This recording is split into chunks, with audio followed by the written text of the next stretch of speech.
I'm interested in one of the things I noticed is like how it sort of seems to be quite tightly packed like when you first come in, but once you come into the room, it's more open. Yes. Into kind of interpretation. Yes. So kind of like unfading ideas of memory and how it feels. Yes. Yes, I mean, I think some people are used to reading comics or narrative in a line, and some are not. And so that's why initially you get a bit of help. The panels are numbered, you're eased in, and then you're free to wander. I did another story last year in my local gallery, which is in Rye, in Kent. And it was called The Coast Road. And it was a story that took up almost all the gallery. You walked around, and it was told in paintings and photographs and drawings and various things.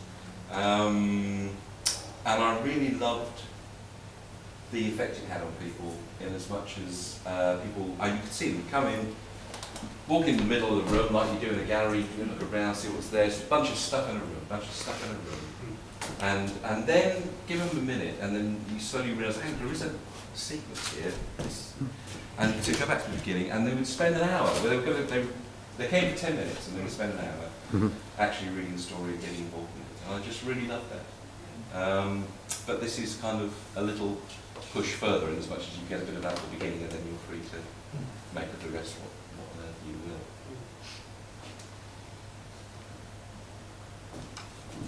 Okay, any more questions from people? Any more questions? Yeah. So they put this in after you'd already started setting up for the show. Yes. That was actually a Yes. surprise. That was a bit of a surprise. Yeah.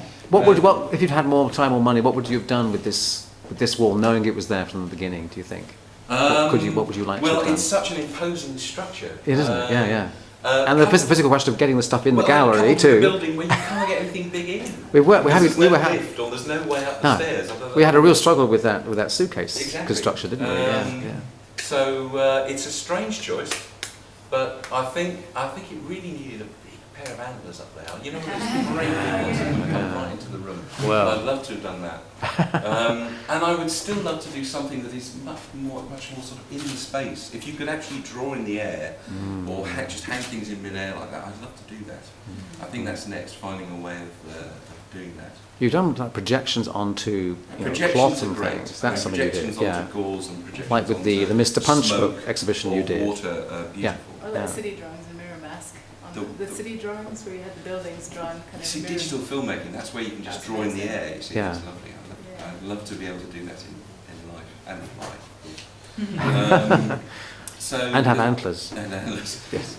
But yeah, I mean, there's plenty of places to go with this. I think it's an interesting way of telling stories. And I love telling stories. I love narrative art. I mean, I love painting and conceptual art that's around, but I find so much of it, it's hard to grasp. And I find a lot of the people who do it are very reticent to talk about what they've done and why they've done it. Exactly. Whereas I love a good story to start off the conversation, and then you can sort of head off from there. Is this the only incarnation for this story, or do you see it no, taking other forms? there will be a two-dimensional version. I'm doing a book of short comics. I did a book of short comics called Pictures That Tick, and I'm doing another one. And that has the Coast Road story from last year, and it will have a version of this. Obviously, it's a sub-version because you can't really walk around. But it's a representation. Have you conceived how it's going to work in print form? I've done it actually. I've just finished it. Have you? Yeah.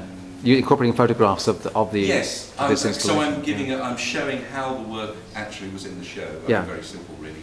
Showing how you would have seen it in the show, and then the images in comics form for you to take you through the story, and several photos representing that and this, and the effect of looking through the window. And so it's almost like a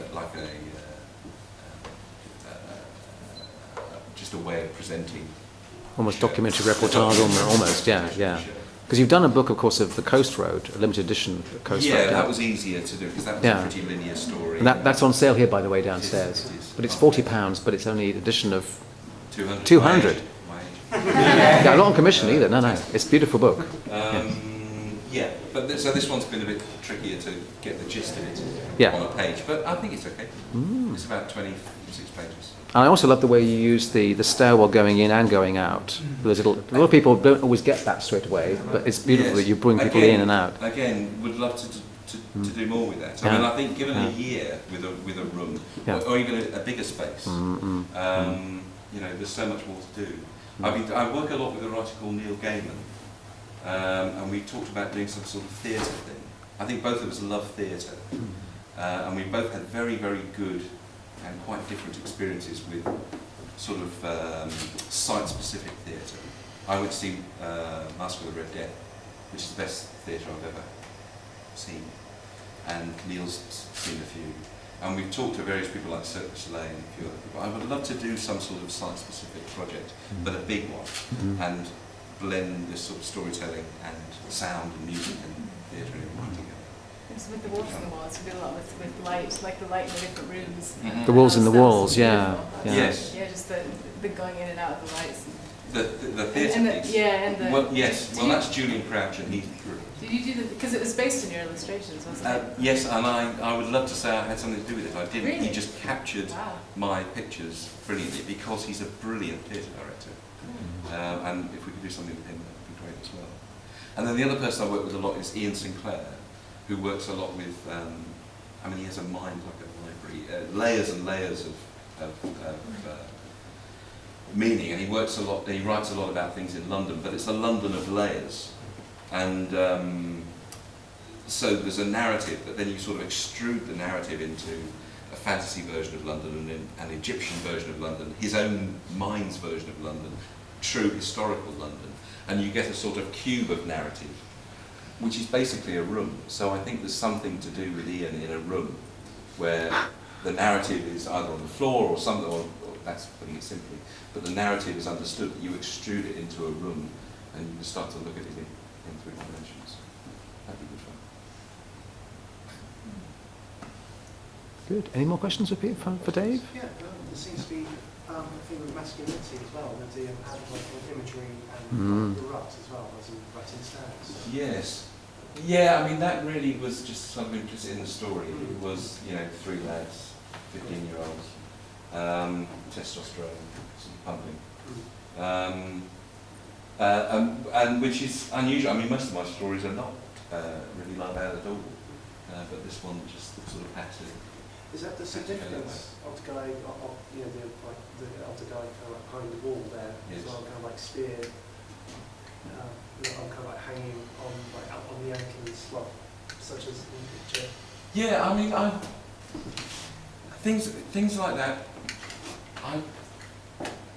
There are some things that I really specifically wanted in a specific way, and others, you know, you just make a little doodle or a drawing or have an image of something, and you don't question it, and that's just it. Yeah.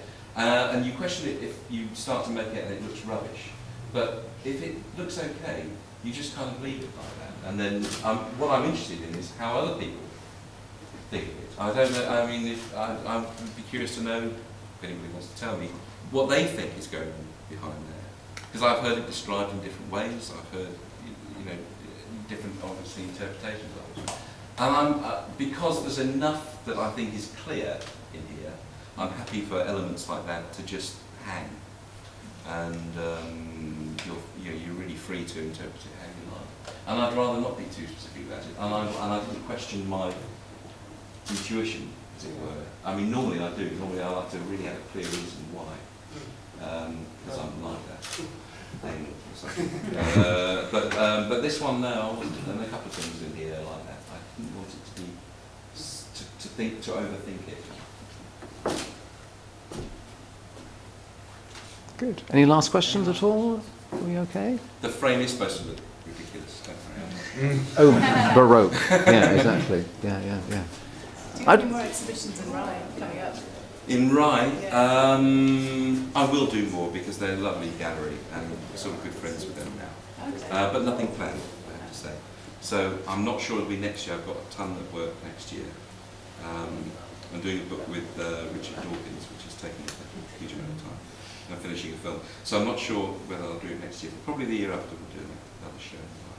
And I would love to do Rye Gallery. You wouldn't know, it's a tiny place, but it's a great long gallery, and it's really beautiful now. They've enlarged it, and it's beautiful, but it's very long, and I'd love to do something, strands of something going all the way from the front to the back, all the way up to the shop window and out